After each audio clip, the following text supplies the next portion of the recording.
오늘 본문은 시편 71편 말씀입니다. 나는 항상 소망을 품고 주를 더욱 찬송하리이다. 저는 오늘 이 본문에서 제일 중요한 본문, 오늘 이 본문입니다. 나는 항상 소망을 품고 주를 더욱 찬송하리이다. 그렇습니다. 우리가 어떤 상황 가운데 있든지 바로 이 말씀 구절을 여러분들이 꼭 암송할 수 있게 되기 바랍니다. 이게 어렵지 않죠. 되게 쉬운 말씀이죠. 단검처럼 언제든지 끄집어내서 우리의 마음과 생각을 절망케 하고 낭만케 하는 이 악령을 대적하여 싸울 수 있는 아주 날카로운 단검과 같은 그런 말씀입니다. 나는 항상 소망을 품고 주를 더욱 찬송하리로다. 자, 우리가 절망 가운데 있을 때, 여러 환경적인 어려움 가운데 있을 때마다 우리는 항상 소망을 품어야 됩니다. 여러분, 소망을 품게 되기를 축복합니다. 저와 여러분들에게는 소망이 있음을 기억하시기를 바랍니다. 우리가 우리의 눈에 보이는 어떤 상황과 환경 가운데 있든지 우리에게는 항상 소망이 있습니다. 왜냐하면 우리 하나님은 우리의 아버지시기 때문에 그렇습니다. 그래서 그 하나님을 향하여 항상 소망을 품고, 그리고는 우리가 무엇을 해야 되는가? 주를 더욱 찬송하리이다. 이 찬송이요, 계속해서 더 강해져야 돼요. 우리의 좀 어려운 상황과 환경들은 우리의 찬송을 더욱 꺼트리죠. 소멸시키죠. 그 찬송의 불씨를 지피는 것은 바로 소망을 품는 것이고요. 그 소망을 우리가 항상 품을 때 그것이 우리의 찬송의 연료가 되어서 우리의 찬송이 더욱 불붙게 된다는 것이죠. 그리고 이 찬송이 더욱 불붙을 때 하나님의 권능이 우리 가운데 나타나 악령을 대적하여 싸워 이기게 되는 승리를 누리게 되는 것입니다. 그래서 오늘 이 말씀, 나는 항상 소망을 품고 주를 더욱 찬송하리이다. 오늘 하루 종일 이 말씀을 읊조리면서 우리의 삶에 하나님의 위대하신 능력을 기대하며 승리하는 오늘 하루가 되시기를 축복합니다. 우리가 항상 소망을 품어야 하는 이유가 있습니다. 어떤 상황 가운데 있든지 우리의 눈으로 보기 아무리 불가능해 보이고 절망적인 상황이라 할지라도 우리가 항상 소망을 품고 주를 더욱 찬송해야 할 이유가 있는데, 그 이유를 15절부터 이렇게 설명합니다. 내가 측량할 수 없는 주의 공의와 구원을 내 입으로 종일 전하리이다. 여러분, 우리가 항상 소망을 품고 하나님을 더욱 찬송해야 하는 이유는요, 하나님의 능력은 측량할 수가 없기 때문에 그래요. 하나님이 우리를 위해서 행하시는 일은 우리의 생각, 우리의 기대와 우리의 수준으로는 측량을 할 수가 없습니다. 우리의 생각을 넘어서는 일이고요, 우리의 수준을 넘어서는 일이고, 이 세상을 넘어서는 일이기 때문에 이 세상 속에 갇혀있는 우리들이, 나의 지혜와 나의 수준에 갇혀있는 우리는 도무지 측량을 할 수가 없어요. 하늘이 땅보다 높은 같이 하나님의 생각은 우리보다 높다. 하나님의 생각과 우리의 생각은 달라요. 하나님의 뜻과 우리의 뜻은 다릅니다. 그래서 때로는 우리가 절망하고 낭망하지만 그것이 어떻게 다르다? 하늘이 땅보다 높음처럼 하나님의 생각과 우리의 생각, 하나님의 길과 우리의 길은 다르다. 저 여러분, 이 땅의 길을 알려주는 우리 내비게이션과 저 인공위성에서 찍는 그 시각이 어떻게 같을 수가 있겠습니까? 온 우주를 바라보는 그 시각과 그냥 지금 내 눈앞에 보이는 이 땅만 비추어주는 그 시각이 어떻게 같을 수가 있겠어요? 한 치 앞도 볼 수 없는 나의 시각과 영원 전과 영원 후를 다 한순간에 보고 계시는, 다 펼쳐놓고 영원 전과 영원 후를 바라보고 계신 그 하나님의 관점과 어떻게 일치할 수가 있겠습니까? 어떻게 그 수준이 같을 수가 있겠어요? 그러니까 우리 하나님은요, 한 치 앞도 알 수 없는 우리를 5년 후, 10년 후, 100년 후, 1000년 후 영원을 바라보면서 지금 이 순간을 인도하고 계신단 말이에요. 그러니까 우리 하나님의 지혜와 우리 하나님의 그 지식과 사랑은 우리의 수준으로는 측량을 할 수가 없는 거예요. 그래서 시편의 기자가 고백하는 겁니다. 나는 그래서 어떤 상황 가운데 있든지 항상 소망을 품습니다. 하나님의 길이 나의 길보다 더 높고 더 위대할 것을 나는 알기에 비록 지금 내가 걸어가고 있는 길이 나의 기대와는 다르지만 또 내 생각과는 다르지만 그리고 여러 가지로 참 답답하고 우겨쌈을 당하는 것처럼 보이지만 그럼에도 불구하고 측량할 수 없는 그 하나님의 지혜와 측량할 수 없는 하나님의 능력을 나는 믿습니다. 그래서 항상 소망을 품고 더욱 찬송하리이다. 그렇죠? 오늘 그런 찬송이 있게 되기를 바랍니다. 16절에 계속해서 말하죠. 우리가 항상 소망을 품어야 하는 이유, 주 여호와의 능하신 행적을 가지고 오겠사오며 주의 공의만 전하겠나이다. 우리 하나님의 능하신 행적, 우리 하나님의 행적은 전능하십니다. 제한이 없으십니다. 불가능을 가능케 하시고 죽은 자도 다시 살리시는 하나님의 그 능하신 행적, 그 행적을 나는 믿기에 항상 소망을 품고 주를 더욱 찬송하리이다. 17절에 하나님이여 나를 어려서부터 교훈하셨으므로 내가 지금까지 주의 기이한 일들을 전하였나이다. 주의 기이한 일들을 전하였다. 그래, 우리 하나님이 행하시는 그 능하신 행적은요, 우리의 지혜 지식으로는 측량을 할 수가 없기 때문에 우리의 눈에 보기에 기이하죠, 신기하죠, 좀 marvelous, 좀 환상적이죠. 이스라엘 백성들은요 항상 하나님의 사자라고 스스로를 주장하는 사람들에게 무엇을 요구를 했냐면요, 표적을 요구했습니다. 이 표적을 요구를 했어요. 그래서 사도 바울도 항상 얘기하죠. 유대인은 표적을 구하나, 항상 그렇게 얘기하죠. 유대인들은 메시아가 올 것을 알고 있었어요. 그렇죠? 구약의 예언을 통해서 메시아가 오실 것을 알고 있고 지금도 기다리고 있습니다. 그렇기 때문에 유대인들은 항상 표적을 구했는데, 스스로를 하나님의 사자라고 부르는 자들에게 표적을 구했는데, 예수님에게도 그 표적을 구했어요. 예수님에게도. 그러니까 예수님은 사실은 그 유대인의 그런 특성을 아시고는 사실 공생애를 시작하면서부터 계속해서 표적을 보여주셨죠.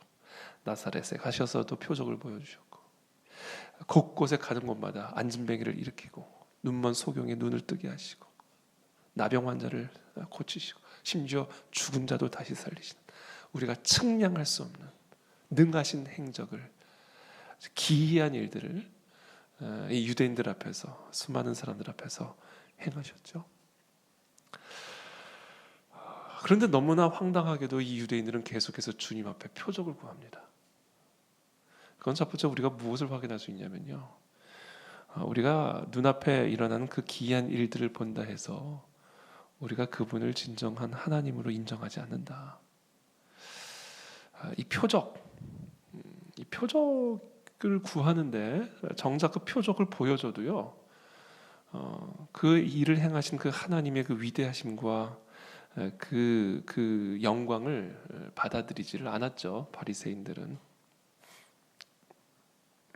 그러면서 예수님은 뭐라고 말씀하셨냐면 내가 너희에게 보여줄 표적은 요나의 표적밖에는 없다, 그렇게 말씀했습니다. 요나의 표적밖에는 없다. 그러면서 마태는 뭐라고 기록을 하고 있냐면, 요나가 물고기 뱃속에 사흘 밤낮을 있었듯이 나도 사흘 밤낮을 지내게 되리라. 그러면서 요나의 표적밖에는 보여줄 것이 없다, 이렇게 우리 주님이 말씀하시죠. 우리 요나는 어떤 요나였습니까? 니느웨로 가서 그들에게 하나님의 메시지를 대언하죠. 그리고 그 니느웨 왕부터 니느웨 모든 백성들이 그 앞에서 회개를 하고 엎드려지면서 그 니느웨를 향한 하나님의 심판으로부터 구원을 받죠. 요나를 하나님의 사자로 받아들인 거예요. 요나를 하나님의 선지자로 받아들였고, 그 요나가 선언하는 그 회개에 대한 메시지를 하나님의 말씀으로 두렵고 떨림으로 받은 겁니다. 예수님께서 너희에게 이런 표적들을 보여줬음에도 불구하고 여전히 표적을 구하느냐? 내가 너에게 보여줄 표적은 요나의 표적 외에는 없다. 그 이야기는 내가 너에게 더 이상 보여줄 수 있는 표적이 없다라는 거예요. 내가 곧 표적이다. 그 얘기를 하시는 겁니다. 내가 곧 하나님의 표적이다.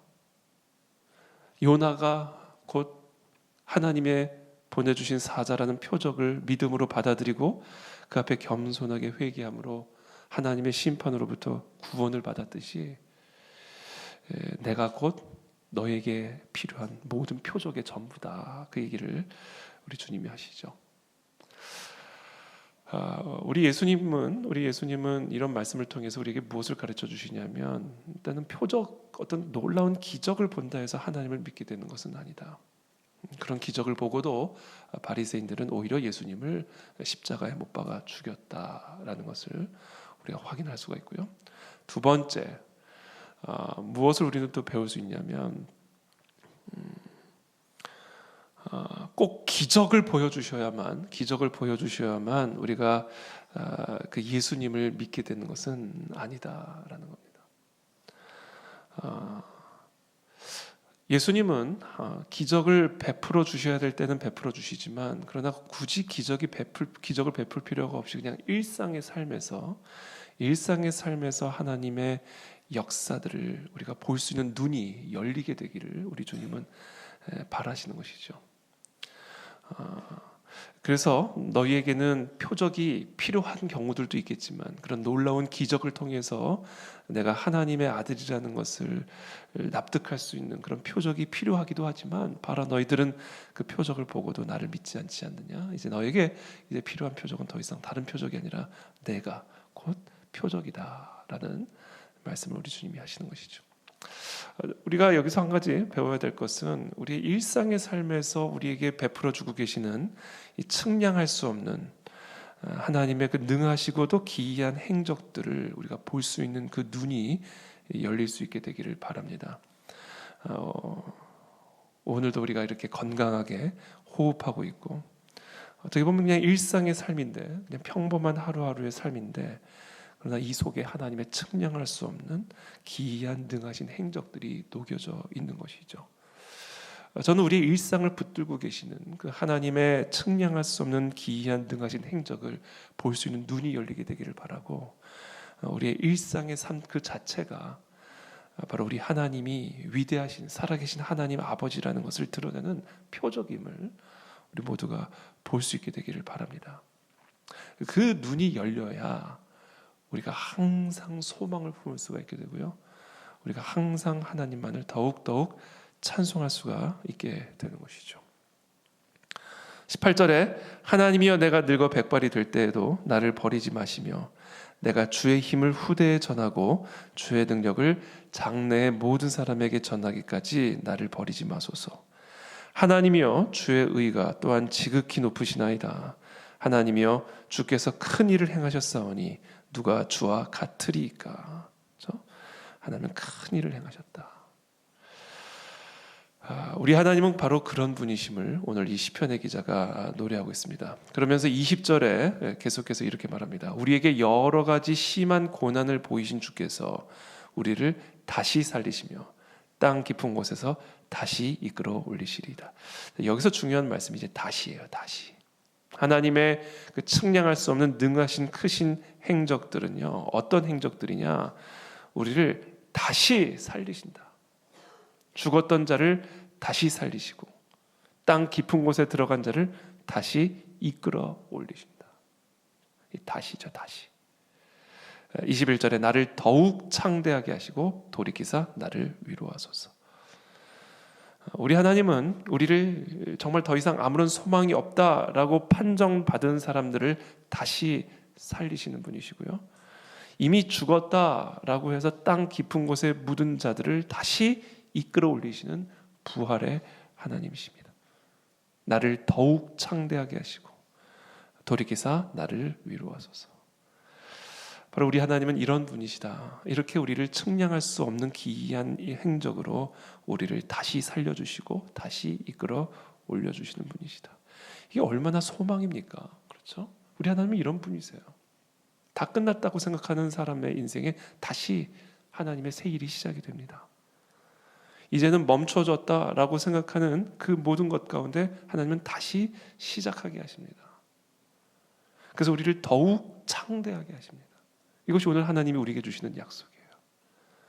이제 더 이상 진보가 이루어지지 않고, 더 이상 성장이 이루어지지 않고, 더 이상 발전이 이루어지지 않고, 더 이상 전진이 이루어지지 않고 있는, 모든 것이 멈추어져 있는 그런 저와 여러분들의 삶을 향하여 하나님은 다시 살려주실 것이고, 다시 이끌어 올려주실 것이고, 그래서 더욱 창대하게 해주실 것이다 라고 하는 약속의 말씀이 오늘 성령 하나님께서 저와 여러분들에게 주고 계시는 말씀입니다. 여러분, 이 말씀을 아멘으로 받아들이시기를 축복합니다. 다시 살아나실 것입니다. 다시 이끌어 올려줄 것입니다. 그래서 우리를 더욱 창대하게 해주실 것입니다. 그러므로 나는 항상 소망을 품고 주를 더욱 찬송하리이다. 그러면서 22절에 이렇게 고백합니다. 나의 하나님이여, 내가 또 비파로 주를 찬양하며 주의 성실을 찬양하리이다. 이스라엘의 거룩하신 주여, 내가 수금으로 주를 찬양하리이다. 내가 주를 찬양할 때 나의 입술이 기뻐 외치며 주께서 속량하신 내 영혼이 즐거워하리이다. 나의 혀도 종일토록 주의 의를 작은 소리로 읊조리우리니 나를 모해하려 하던 자들이 수치와 무한을 당함이니이다. 이런 승리들이 언제 일어나는 거예요? 주의 의를 작은 소리로 읊조릴 때, 항상 소망을 품고 주를 더욱 찬송하며 그 하나님의 이름을 높여드리고 읊조릴 때, 그때 나를 모해하려던 자들이 수치와 무한을 당하고 떠나가게 될 것이며 나는 다시 살아나고 다시 이끌어 올려져 더욱 창대하게 되리이다. 그러므로 나는 항상 하나님의 이 측량할 수 없는 능하신 기이한 행적들을 작은 소리로 읊조리고 큰 소리로 외치며 더욱 찬송하리이다. 이 오늘 우리 하나님께서 저와 여러분들에게 이 에스더 특별금식 기도회를, 새벽 기도회를 이제 2주간 마무리 짓는 저와 여러분들에게 약속의 말씀으로 오늘 우리에게 계시해주고 계시는 성령의 음성입니다. 저는 오늘 이 자리에 함께한, 또 오늘 이 설교를 듣는 우리 모든 성도들이 이 말씀을 여러분들에게 주시는 하나님의 말씀으로 아멘으로 취해서 돌아가시게 되기를 바랍니다. 그래서 우리는 더욱 찬송해야 돼요. 오늘 소망을 품고 주를 더욱 찬송하게 되기를 바랍니다. 저희가 이제 금요일 날 저희 이제 기도회를 하는데 가끔씩 이제 이렇게 찬양을 할 때 일찍 가시는 분들이 계세요. 제가 누군지는 몰라요. 어두워서 누가 가시는지 물론 개인적인 사정이 있어서 가시는 분들도 있을 것이고, 근데 그때 제 마음에 그냥 안타까움이 좀 들어요. 좀 더 찬양하시다 가시지. 이 찬양에 진짜 능력이 있는데 왜 말씀만 듣고 가시지? 아니 왜 그냥 설교만 듣고 기도를 안 하고 일찍 가시지? 물론 여러 교통 상황이나 여러 가지 상황 때문에 그러실 수는 있겠지만, 하여튼 내가 솔직하게 제가 말씀드린 거예요. 제 마음에 이렇게 잠깐만 이따 가세요 그러고 싶어요. 좀 더 찬양하다 가세요 그러고 싶어요. 근데 저도 지금 찬양을 하고 있어서 말을 못 하고 있는 건데, 그런 안타까움이 제 안에 있습니다. 왜냐하면 찬양을 할 때 원수들이 떠나가거든요. 정말 이 소망을 품고 주를 더욱 읊조리던 찬양을 소리 외치며 찬양하며 더욱 온 마음과 뜻과 힘을 다하여 그 하나님을 찬양할 때 우리가 다시 살아나거든요. 우리가 다시 이끌어 올려지는 것이거든요. 그래서 우리가 더욱 창대해져 가는 거거든요. 더욱 찬양할 때. 근데 그 중간에 그냥 딱 끊고 나가시면 제 마음이 너무 안타까운 거죠. 마음에 왜 찬양을 못 하실까? 왜 찬양을 힘들어 하실까? 이런 생각이 좀 드는 거예요. 여기에 진짜 생명 있고, 진짜 여기에 진짜 영혼의 대로가 열리는 비밀이 들어가 있는데 왜 이 대로가 안 열릴까? 그 부분에 있어서 마음에 안타까움이 생기더라고요. 그래서 저는 우리 그 안에 진리교회 그 예배가 더욱 찬송의 열기가 강해지기를 원하고요. 더욱더욱 이 기도의 열기가 강해지기를 원합니다. 그럴수록 우리들은 더욱 창대해지고 살아나게 될 것이고, 또 모든 절망의 수렁에서부터 이끌어 올려지는 하나님의 기이하고도 능하신 측량할 수 없는 행적들을 경험하게 될 줄을 믿습니다. 여호사밧이 사방의 우겨쌈을 당할 때 찬양하잖아요. 그냥 찬양을 하니까 그 적군들이 자기들끼리 싸워가지고 손 하나 안 건드리고 승리를 하잖아요. 기이하잖아요. 연합군이 쳐들어와가지고는 찬양을 하기 시작하니까 자기들끼리 밤새 싸워가지고는 진멸당해가지고 손 하나 안 건드리고 여호사밧이 승리하잖아요.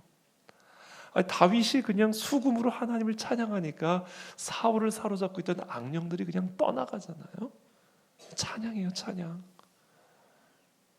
항상 소망을 품고 주를 더욱 찬송하시게 되기를 축복합니다.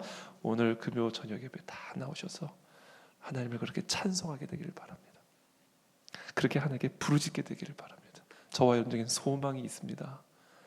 하나님 우리를 다시 살리시고 이끌어 주실 것입니다. 그런 은혜를 우리 모두가 충만하게 누리는 인생이 되기를 바라고, 특별히 다음 한 주간 우리 에스더 금식 기도의 이 기간 가운데 하나님의 그런 놀라운 돌파와 구원의 역사들이 우리의 삶에 일어나는 그런 금식 기도회가 되기를 예수님의 이름으로 축복합니다. 기도하겠습니다. 살아계신 하나님, 오늘 이 시편의 기자는 그 하나님의 정말 측량할 수 없는, 우리의 수준으로는 상상할 수도 없는 그런 놀랍고도 기이한 행적들을 기대하며 소망을 품고 하나님을 더욱 찬송하고 있는 모습들을 우리가 보게 됩니다. 하나님, 우리의 일상의 삶에 녹여진 하나님의 표적들, 그것들을 우리가 바라볼 수 있는 눈이 먼저 열리게 되기를 원합니다. 그것이 바로 우리의 일상의 삶에 하나님의 숨결이 녹여져 있고 하나님의 손길이 담겨져 있는 하나님, 그 눈이 열려지기를 원합니다. 우리가 마시는 공기 안에, 우리가 먹는 양식 안에, 우리가 입고 있는 의복 안에, 우리가 지금 걸어가고 있는 이 땅 안에 하나님의 그 놀라운 사랑의 기이한 표적들이 이미 녹여져 있음을 우리가 압니다. 하나님, 그 눈이 열리게 도와주시어서 우리가 어떤 길을 걸어가든 항상 소망을 품고 주를 더욱 찬송하며 감사하는 우리 모두가 될 수 있도록 성령님 은혜를 베풀어 주시옵소서. 항상 하나님을 찬송하게 도와주시옵소서. 감사하게 하여 주시옵소서. 불만의 영들은 떠나갈지어다. 원망의 영들은 떠나갈지어다. 하나님, 그렇게 하나님의 그 일상에 녹여진 표적들을 우리가 볼 수 있는 눈이 열릴 때 진정한 소망과 찬양이 살아나게 될 줄을 믿습니다. 하나님, 오늘도 우리가 우리의 삶을 살아갑니다. 여러 가지 도전들이 있고 또 우리 앞에 놓여진 골리앗들이 있습니다. 그러나 그 앞에서 우리는 하나님을 찬송합니다. 다윗이 수금을 탔듯이, 여호사밧이 하나님을 찬양할 때 그 모든 적군들이 스스로 자멸했듯이, 우리가 그 여호와 하나님을 찬송하고 또 찬송할 때 이 모든 원수들이 떠나가게 될 것이며 악령들은 패배당하게 될 것임을 인하여 감사합니다. 오늘 하루 종일, 아니 우리의 평생토록 하나님의 그 위대하신 행적들을 읊조리며 찬송하며 승리하는 사랑 우리 모든 성도들의 삶이 되어지도록 축복하여 주시옵소서. 예수 그리스도의 이름으로 기도하옵나이다. 아멘.